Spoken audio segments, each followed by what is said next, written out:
आशुतोष जी, ये ऑपरेशन शीश महल मेरी ज्यादती है कि मैं ये सवाल उठा रही हूं या ये अरविंद केजरीवाल जी और आम आदमी पार्टी ने जो वादे किए थे कहीं ना कहीं उस वादा खिलाफी की पूरी डॉक्यूमेंट्री है। मैं ये आपसे सवाल पूछना चाहती हूं क्योंकि आशुतोष जी आप अंदर भी रह चुके हैं, अब बाहर भी हैं।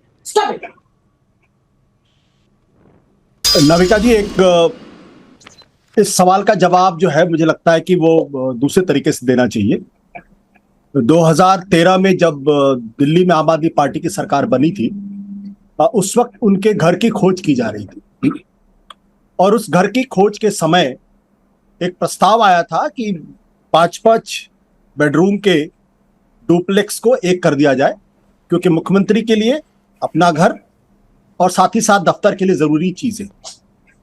और वो जो बात थी उसमें कुछ भी गलत नहीं था, लेकिन इस बीच आम आदमी पार्टी के कुछ वॉलंटियर्स ने ये कहा कि ये ठीक बात नहीं है और ऐसा करना उचित भी नहीं होगा, क्योंकि आप हमेशा ये कहते रहे हैं कि मुख्यमंत्री हो या कैबिनेट मिनिस्टर हो, सबको बड़े बड़े महलों में रहने की जरूरत नहीं है। उसके बाद 4 जनवरी 2014 को अरविंद केजरीवाल जी ने यह कहा कि वो किसी भी डुप्लेक्स फ्लैट में नहीं रहेंगे, क्योंकि खुद उनके वॉलंटियर्स ने इस पर आपत्ति दर्ज की है और कहा है कि छोटे घर में रहना चाहिए। मुझे जहां तक ध्यान पड़ता है कि उस दिनों तिलक लेन में एक फ्लैट था 3 कमरे का, जहां पर वो शिफ्ट किए थे। और उसके बाद दिल्ली में जो आम आदमी पार्टी के वॉलंटियर्स थे, उनमें एक खुशी की लहर थी कि हमारे मुख्यमंत्री देखिए कितने सादगी पसंद है और वो हमारी लोगों की बातों को सुनते हैं। उसके बाद अगर आपने जो रिपोर्ट दिखाई है, मैं उस रिपोर्ट पे किसी तरीके का कोई प्रश्न चिन्ह नहीं लगता। जाहिर सी बात है कि अगर आपने रिपोर्ट दिखाई है, कागजात आपके पास है, तो सही होंगे। इसलिए मुझे 45 करोड़ का ये खर्च किसी भी कोने से जस्टिफाइड नहीं लगता है।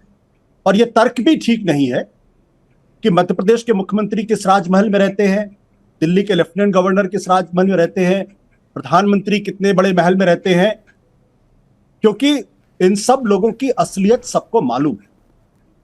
जो पार्टी इस आंदोलन के साथ निकली हो कि तमाम नेताओं को 2 कमरे के फ्लैट में रहना चाहिए, और ये मैं कोई हवा की बातें नहीं कर रहा हूं।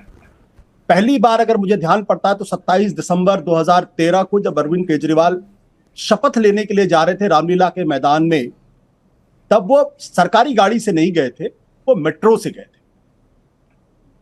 और वहां से अब तक की यात्रा इस बात को दर्शाती है कि राजनीति ने आम आदमी पार्टी को, आम आदमी पार्टी के नेताओं को, आम आदमी पार्टी के मुख्यमंत्री को पूरी तरीके से अप्रोप्रिएट कर लिया है।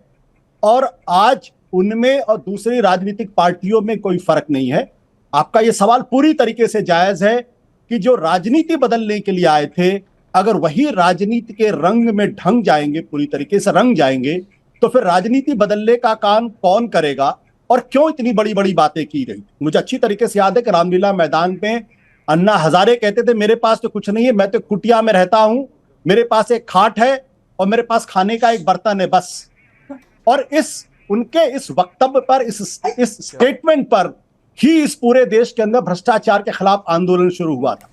मैं ये नहीं कहता हूं कि ये शीश महल भ्रष्टाचार से बना हुआ है, लेकिन अगर आपने इतने ऊंचे मानदंड रखे थे, आपने जंतर मंतर पर 9 देश के बड़े नेताओं की तस्वीरें लगाकर 20 दिनों का अगर आपने आमरण अनशन किया था, जिसमें प्रणब मुखर्जी भी थे, और जो देश के राष्ट्रपति बने, तो फिर आचरण भी वैसा ही होना चाहिए।